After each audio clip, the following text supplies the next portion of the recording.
स्वर्गलोक। इस प्रकार से भगवान श्री कृष्ण को प्रणाम किया और प्रणाम करने के बाद स्वर्गलोक चला गया। भगवान श्री कृष्ण ने कहा, अपने बच्चों को बुलाया, कहा कि देखो, ब्राह्मण से कभी विरोध मत करना। देखिए, केवल निष्कर्ष नहीं दे पाए, इसके कारण इतना दानी होने के बाद भी इनको इस योनि में जाना पड़ा, तो आप कभी विरोध मत करना। कहा बच्चों को खूब समझाया। कथाएं अनंत हैं। अब उस मंगलमयी प्रसंग पर चलते हैं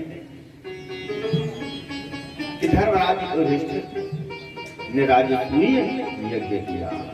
एवं युधिष्ठिरो राजा जरासंधवधं विभो कृष्णस्य चानुभवं तं श्रुत्वा प्रीतमभ्रुः।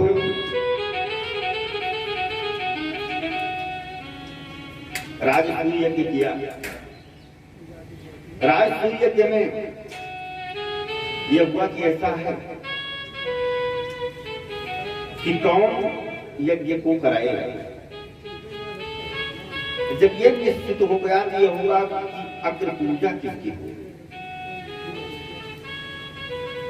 तो अग्र पूजा में यह निश्चित हुआ कि अग्र पूजा जो है द्वारिकाधीश प्रभु की होगी, श्री कृष्ण भगवान की अग्र पूजा होगी। इतने पर वहीं पर शिशुपाल बैठा। अब शिशुपाल ने कहा, ये गंवार वाले अहीर, इसकी अग्र पूजा होगी। अरे द्वैपायन, भरद्वाज, सुमंत, अदिति, गौतम आदि बड़े बड़े संत हैं, इस गंवार वाले की पूजा होगी, लगे गाली देने। प्रभु ने कहा कि ऐसा है, शिशुपाल तुम गाली मत दो, पहले मेरी बात सुनो।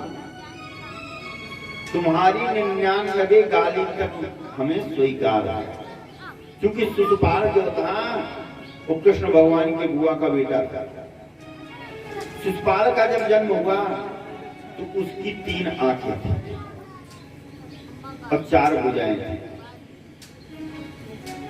और आकाशवाणी हुई कि इसकी मृत्यु जो है तुम्हारे रिश्तेदार से होगी।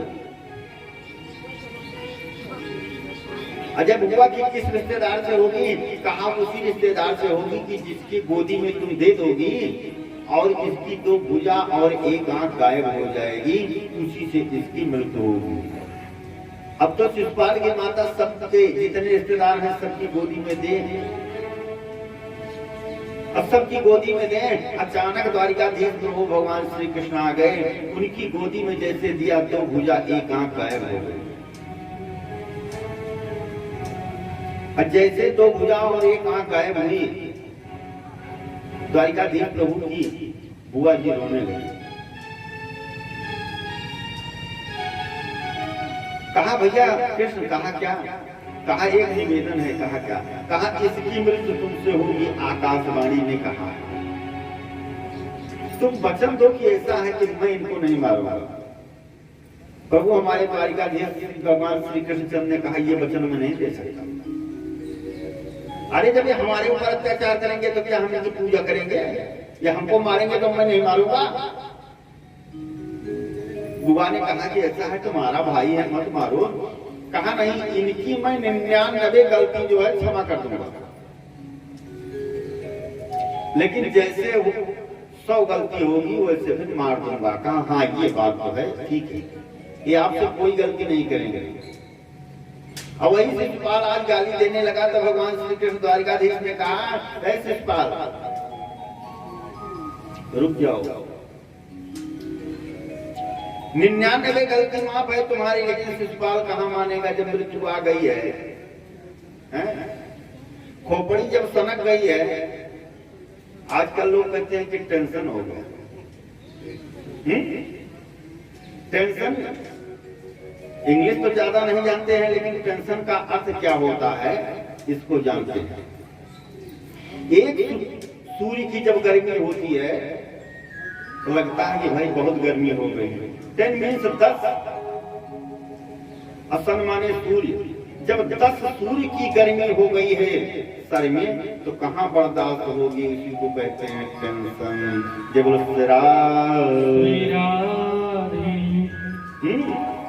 तो जब सर में 10 सूर्य की गर्मी है, तो चाहे 99 गाली हो, चाहे 199 हो, चाहे 100 देना ही है। जब मृत्यु आ गई, शिषपाल दे रहा है, 98 हुई, तब पर भी द्वारिकाधीश प्रभु ने कहा कि बस अभी क्षमा करते हैं तुमको।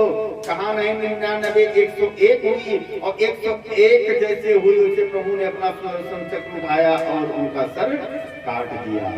और इस मंगलमयी कथा को राजा परीक्षित को सुखदेव स्वामी श्रवण करा रहे हैं। सुखदेव स्वामी कहते हैं कि शिषपाल की मृत्यु तो हुई, लेकिन सबके सामने जो तेज निकला वो भगवान प्रभु श्री कृष्ण के चरणों में समाहित हो। इस प्रकार से शिषपाल का उद्धार हुआ है। समस्त राजाओं को जीत लिया गया, लेकिन जरासंध को नहीं जीता जा सका। यह हुआ कि जरासंध से जीतना इतना आसान काम नहीं है, क्योंकि वो किसी अस्त्र शस्त्र से नहीं मर सकता है। वो मल्ल युद्ध से ही उसकी पराजय हो सकती है, और जब वो मल्ल युद्ध स्वीकार कर ले, तभी जो है काम होगा, तभी विजय प्राप्त होगी, तभी यज्ञ हो पाएगी। भगवान श्री कृष्ण एवं अर्जुन एवं भीम तीनों लोग ब्राह्मण का रूप धारण करके पहुंच गए जरासंध के पास। और जैसे वहां पहुंचे, तत्काल कहा भिक्षाम दे। कल के ही प्रसंग में बताया था कि जरासंध ब्राह्मणों का परम भक्त हो गया था। कहा हाँ ठीक है, जो कुछ भी मांगोगे मैं दूंगा। कहा दोगे? कहा हाँ। कहा मैं आपसे मल्ल युद्ध चाहता हूं। जरासंध ने कहा कि ब्राह्मण शरीर युद्ध से भागता है, वो किसी को मारता है तो अपने विवेक से मारता है, युद्ध नहीं करता है। लेकिन तुम ब्राह्मण के वेश में आए हो, मैं ब्राह्मणों का सम्मान करता हूं, जो कुछ मांग रहे हो सो दूंगा, लेकिन हो कौन? तब श्री कृष्ण भगवान ने बताया कि सबसे प्रसिद्ध संसार के धनुधारी हैं अर्जुन। कहा ठीक। कहा ये है भीम, और मैं तुम्हारा दुश्मन वही श्री कृष्ण हूं। जरासंध ने कहा कि अभी तुम जीवित हो, हमने तो पर्वत पर आग लगा दिया था, हम समझे कि जल गए। कहा नहीं है भाई, मल्ल युद्ध करेंगे। कहा ठीक है, आए हो सबसे पहले ब्राह्मण बन करके, तो पहले ब्राह्मणोचित सेवा का अवसर दीजिए। अब जो युद्ध होगा धर्म युद्ध होगा, दिन भर युद्ध होगा और रात्रि में विश्राम होगा। अब सब लोग साथ में भोजन प्रसादी होगी। द्वारिकाधीश में प्रभु ने कहा हाँ ये बात तो ठीक है, ये बात ठीक नहीं, सर्वोत्तम है। कहा ठीक है। अब क्या था? ब्राह्मणोचित सम्मान हुआ। अगले दिन से युद्ध प्रारंभ हुआ। 27 दिन तक युद्ध चला। दिन भर युद्ध हो और शाम को एक साथ भोजन प्रसादी हो, आतिथ्य सत्कार हो। जरासंध कहता था कि तुम ब्राह्मण हो, ब्राह्मण का रूप बना करके आए हो, इसलिए मैं सम्मान कर रहा हूं। 27वें दिन जो है, भीम ने कहा भाई तुम श्री कृष्ण भगवान से, तुम तो यहाँ काजू बादाम के हलवा खा रहे हो, तुम और अर्जुन, हड्डी हमारी टूटती है। शाम को जो खाने को मिलता है तो दर्द होता रहता है, क्या करें, दिन भर युद्ध करते हैं। कहा क्या बताएं, जब तुम युद्ध करते हो तब हमारी तरफ नहीं देखते, कल युद्ध करना तो तुम हमारी तरफ देखना। कहा ठीक है। 28 दिन के युद्ध होने लगा तो भीम जो है आज बड़े वेग से युद्ध कर रहे हैं। जरासंध को ऐसे पकड़ते हैं, बीच से फाड़ करके फेंक देते हैं। अब कुछ देर के बाद वो पुनः जुड़ जाता है। क्यों कि जरा नाम की राक्षसी ने इसका लालन पालन किया था और कहा था कि ऐसा है जब समकक्ष अवस्था में तुम्हारे अंग रहेंगे युद्ध में, तब तुम कितना भी कोई मार देगा लेकिन तुम्हारे अंग जुड़ जाएंगे और पहले से ज्यादा ताकत आ जाएगी और युद्ध करना। तो फेंक दे रहे हैं पुनः जरासंध की। कुछ देर के बाद देखते देखते शरीर जुड़ जाए और भीम से लड़ने लगे। अचानक भीम को यह याद आई बात कि द्वारिकाधीश प्रभु ने कहा था कि हमारी तरफ क्यों नहीं देखते हो। तत्काल उनकी तरफ देखा तो एक तिनका उठाया द्वारिकाधीश प्रभु ने। अब तिनका को बीच से फाड़ करके विपरीत दिशा में फेंक दिया। सब समझ गए। तो अब की बार बड़े तेज दौड़ करके भीम पहुंचे और जरासंध को पकड़ करके पांव से और बीच से फाड़ करके विपरीत दिशा में फेंक दिया। और जब विपरीत दिशा में फेंक दिया, जैसे विपरीत दिशा में फेंका वैसे उनके प्राण पखेरु उड़ गए। अब आकर के पुनः जो है यज्ञ प्रारंभ हो गए। प्रसंग बहुत है। अब आते हैं उस मंगलमय प्रसंग पर कि राजा परीक्षित सुखदेव स्वामी से कहते हैं कि प्रभु आप यह बताइए वो मंगलमय चरित्र सुनाइए कि क्या प्रभु कहते हैं प्रभु को दीन बंधु, तो किसी दीनहीन को अपने गले लगाया क्या? कहा हाँ लगाया। कहा किसको? कहा सुदामा। कहा सुदामा को क्या अपने गले लगाया? कहा हाँ। कहा फिर ये है सुनने की हमारी इच्छा है कि किस दीनहीन को प्रभु ने अपने गले लगाया। तब सुदामा की मंगलमयी कथा को श्रवण करा रहे हैं प्रभु। कहते हैं कि भगवान श्री कृष्ण के कृष्णस्यापि सखा कश्चित् ब्राह्मणो ब्रह्मवेत्तमः विरक्त इंद्रिय शांतात्मा जितेंद्रियः। कृष्ण के एक सखा थे जिनका नाम था सुदामा, जो उज्जैन में गुरुकुल में जिनसे मुलाकात हुई। परम मित्र और इतना गरीब थे सुदामा कि दिन भर भिक्षा मांगते थे। दिन में जाते थे, एक ही घर में वो भिक्षा मांगते थे और एक घर में जो कुछ मिल जाए उसी से अपने परिवार का भरण पोषण करते थे। अब अगर उस घर में भिक्षा न मिले तो उस दिन फिर भोजन नहीं होता था पूरे परिवार का।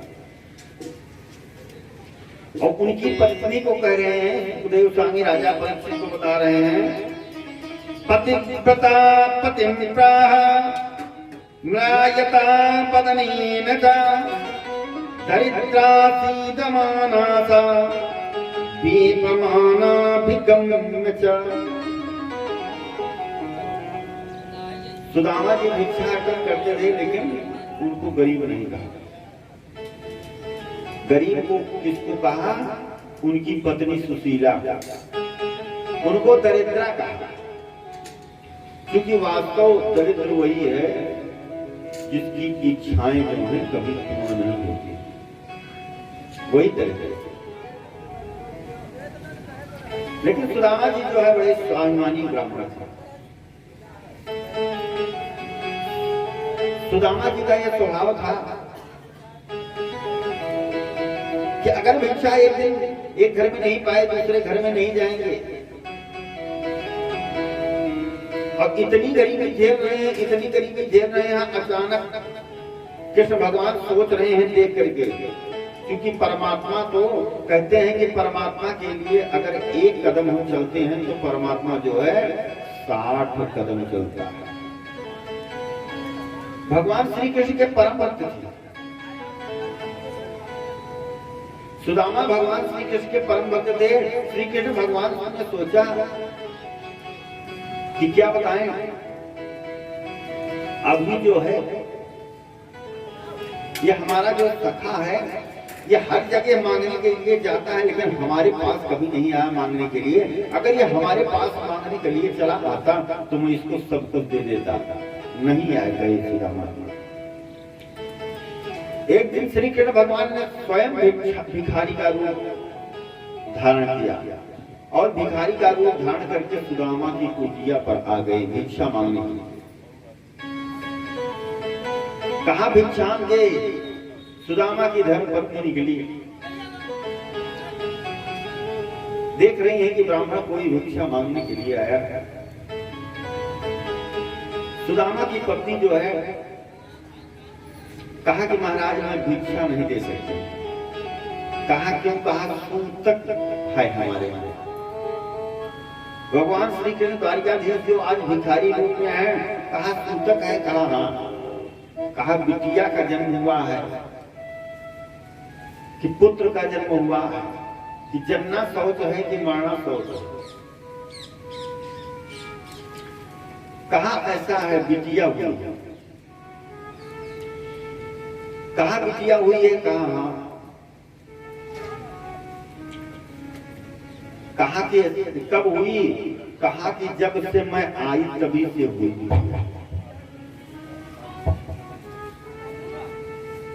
कहा मतलब? कहा दरिद्रा देवी का आगमन हो गया है।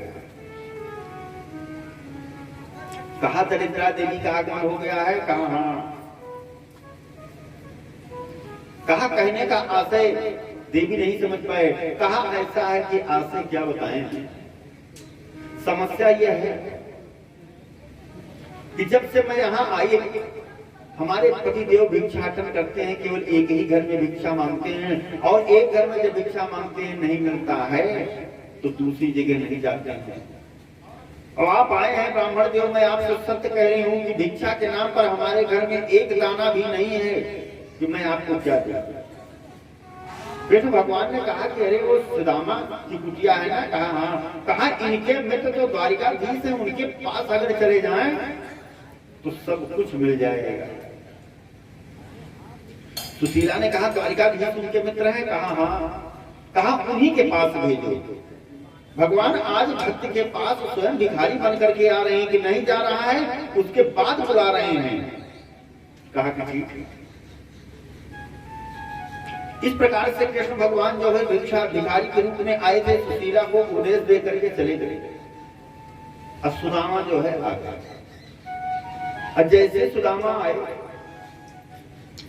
आज कुछ भिक्षा नहीं मिली। सुदामा की पत्नी सुशीला ने कहा कुछ ले आए हैं, चल करके कुछ बनाए हैं। कहा क्या बताएं? आज कुछ लेकर के नहीं आए, भिक्षा नहीं मिली। सुशीला ने कहा 3 दिवस हो गया भोजन पाया नहीं, आज 4था दिवस। प्रभु कैसे दिन ये व्यतीत होगा? कुछ उपचार करके रो करके विफल होकर के कहते हैं सुशीला कि कैसे कटे हैं दिनवारा, कैसे कटे हैं दिनवारा, जुरे नाही कौ दिन भोजना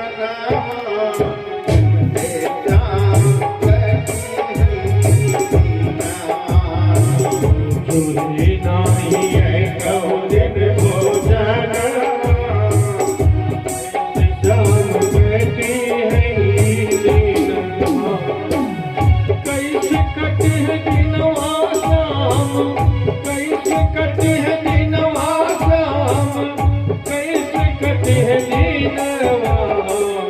तुझे नाही कौ दिन भोजनवा, कैसे श्याम कटे है दीनवा। तुझे नाही कौ दिन भोजनवा, कैसे श्याम कटे है दीनवा।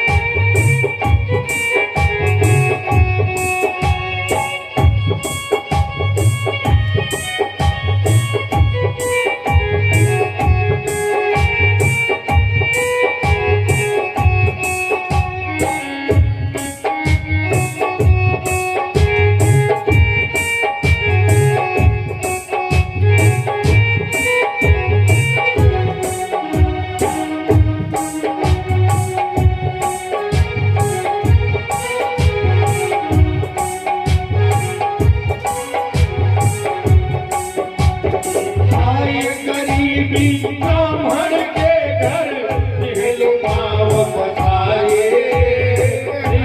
गरीबी ब्राह्मण के घर दिहलो पाँव पसारे, दिहलो पाँव पसारे। और पत्नी और पति के दिन दिन बढ़ल बाला छाए, बढ़ल बाला छाए। अगिया न जलइए अंगनवा, कैसे श्याम करती है दीनवा। अगिया न जलइए अंगनवा, कैसे श्याम करती है दीनवा।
दीनानाथ तोहार बयासा एक आस लगाए, एक आस लगाए।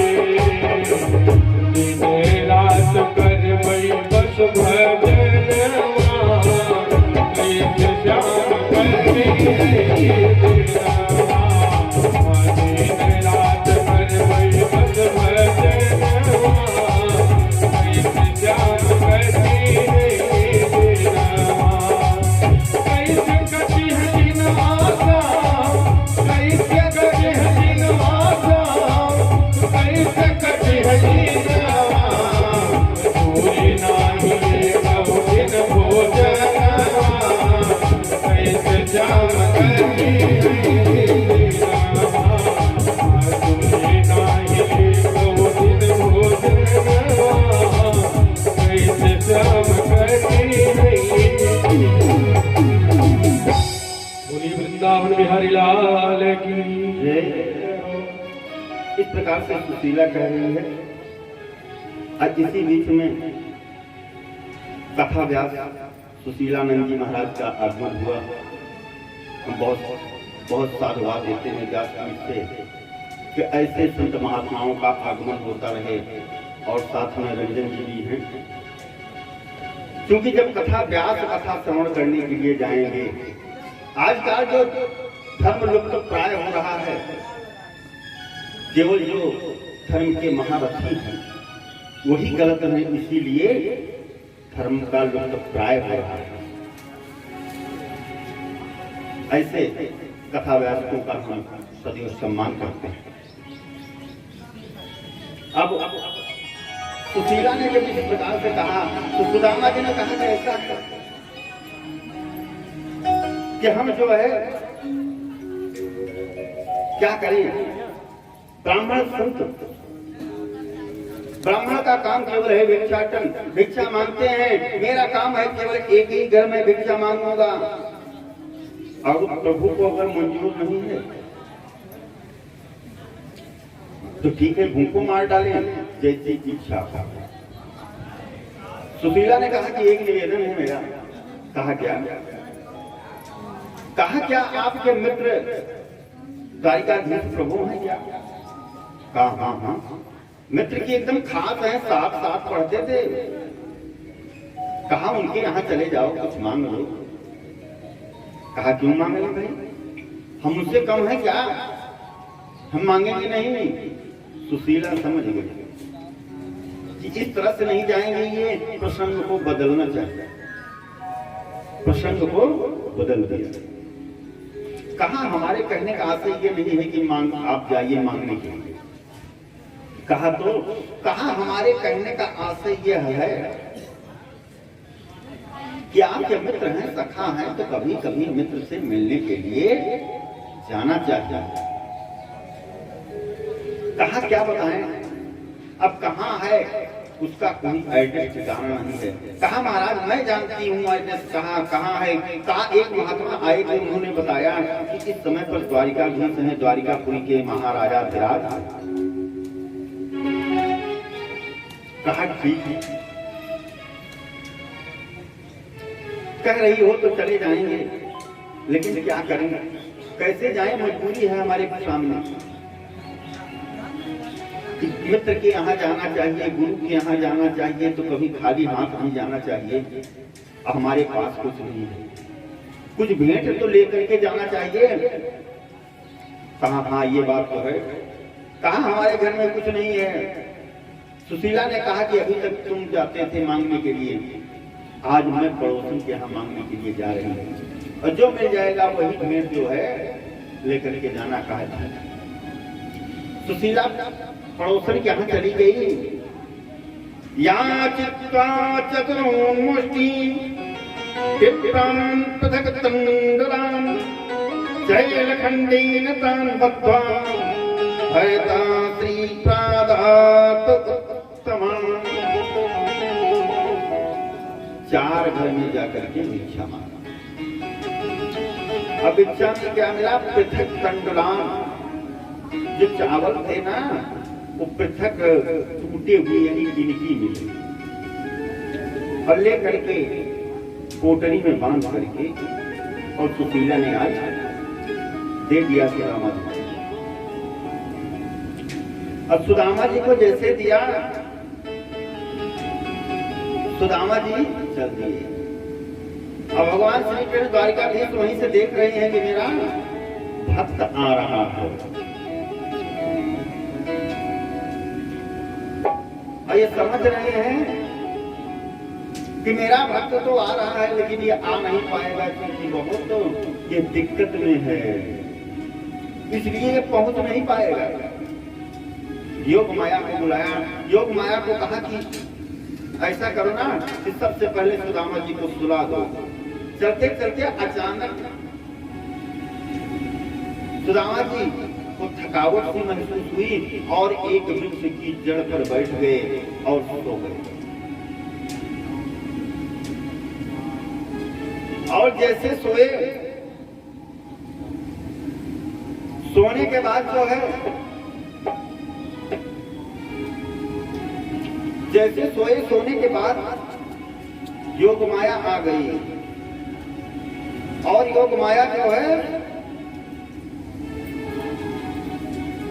योग माया पहुंची है और सुदामा जी को सोते हुए सुदामा जी को लेकर के आकर के